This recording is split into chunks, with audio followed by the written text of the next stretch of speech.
ওঙ্কারশ্রী শারদ সম্মান 2025-এর তরফ থেকে সেরা ভাবনার পুরস্কার ছিনিয়ে নিল উত্তর কলিকাতা সর্বজনীন দুর্গোৎসব কমিটি। 94তম বর্ষে তাদের এ বছরের ভাবনা মহা আলয় মা।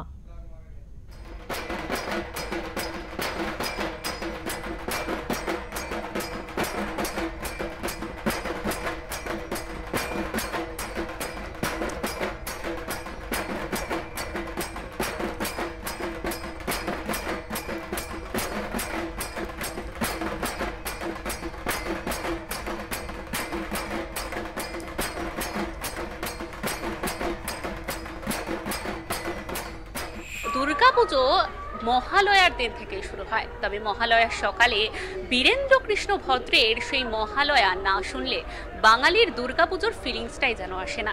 আমরা এই মুহূর্তে দাঁড়িয়ে রয়েছি সেই বীরেন্দ্র কৃষ্ণ ভদ্রের পাড়ায়। আমরা এই মুহূর্তে রয়েছি উত্তর কলিকাতা সর্বজনীন দুর্গোৎসব সমিতি। তাদের এইবারের ভাবনা হলো মহা আলয় মা। দেখুন, এই সেই মূর্তি, এই সেই বাঙালির আবেগ, সেই নস্টালজিয়া বীরেন্দ্র কৃষ্ণ ভদ্র। পুরোনো দিনের তার সেই রেডিওগুলিও একেবারে পাশে রাখা হয়েছে। আপনারা দেখতে পাচ্ছেন বীরেন্দ্র কৃষ্ণ ভদ্রের আমলে তার বাড়ির যে ভিডিও বা তার বাড়ির যে রেডিওগুলো, সেইগুলোকে কিন্তু একেবারে সাজিয়ে রাখা হয়েছে। একদম তার উল্টো দিকেই আমরা আমার চিত্রশিল্পীকে দেখাতে বলবো, সেখানেই রয়েছে কিন্তু পুজো মণ্ডপ। এই পুজো মণ্ডপটি যেখানে তৈরি করা হয়েছে সেই মঞ্চটিকেই কিন্তু বলা হয় বীরেন্দ্র মঞ্চ। এইবারে এই পুজো 94 বছরে পদার্পণ করলো। এবং আপনাদের আরো একটি বিষয় জানিয়ে রাখি যে এই পুজো মণ্ডপের পিছনেই রয়েছে বীরেন্দ্র কৃষ্ণ ভদ্রের নিজস্ব বাড়ি, যেখানে তিনি থাকতেন। আমরা ইতিমধ্যে এসে পড়েছে একেবারে মায়ের মণ্ডপে। সেখানে কিন্তু পাড়ার যারা অধিবাসী বৃন্দ রয়েছেন তারা একেবারে দাঁড়িয়ে রয়েছেন। আমরা তাদের কাছ থেকে জিজ্ঞেস করে নেব যে এই মণ্ডপের ভাবনা তারা কেন করলেন মহা আলয় মা।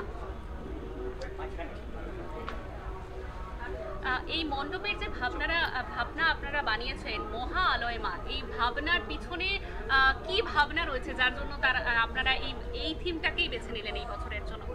আমরা এই পাড়ার বাসিন্দা, তো বলতে গেলে এই পাড়ারই বাসিন্দা ছিলেন বীরেন্দ্র ভদ্র।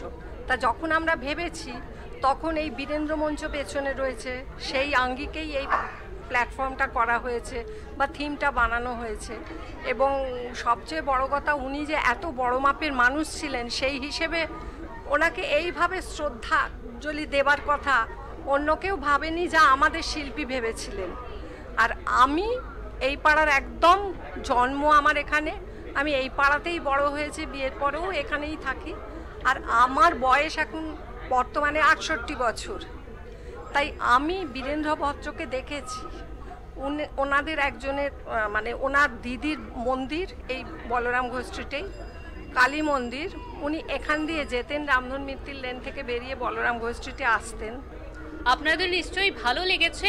আমাদেরও কিন্তু ওঙ্কারশ্রী শারদ সম্মান 2025-এর তরফ থেকে এই পুজো মণ্ডপকে সেরা ভাবনা হিসাবে আমরা বেছে নিয়েছি। সেই পুরস্কার দিতেই আমরা আসতে বলবো আমাদের রিপোর্টার, যথেষ্ট রেসপেক্টেড রিপোর্টার বলা যায় একদম, সঞ্জয় রায়চৌধুরী, এবং তার সঙ্গে রয়েছে আমাদের আরেক রিপোর্টার বিশ্বজিৎ হালদার। তাদের দুজনকে বলবো পুজো কমিটিকে তাদের এই ওঙ্কারশ্রী শারদ সম্মান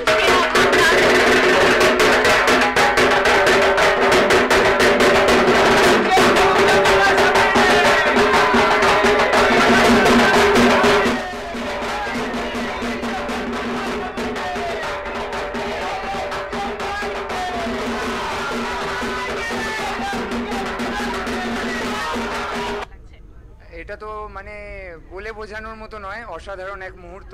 এতদিন আমাদের শিল্পী এবং তাদের টিম এতদিন ধরে খেটেছে, আমরা বন্ধুরা মিলে, পাড়ার সবাই মিলে এতদিন ধরে খাটছি। পাড়ার যত বড়রা রয়েছেন সবাই সমানভাবে সহযোগিতা করছেন। তো আমরা খুব খুশি, আমরা ফল পাচ্ছি আমাদের এই খাটনির, এর জন্য আমরা খুবই খুশি, খুবই আনন্দিত। আমরা শুনে নিলাম কিন্তু তারা খুবই আপ্লুত এই ওঙ্কারশ্রী পুরস্কার পেয়ে। তবে এটা বলবো না যে পেয়ে তারা শুধু খুশি, তারা কিন্তু যথেষ্ট যোগ্য এই পুরস্কারটি পাওয়ার জন্য। আপনারাও দেখতে থাকুন ওঙ্কার বাংলা এবং তার সঙ্গে শারদিয়ার অনেক শুভেচ্ছা নেবেন। ক্যামেরায় সন্তোষ রায়ের সঙ্গে শিল্পানাথ, ওঙ্কার বাংলা।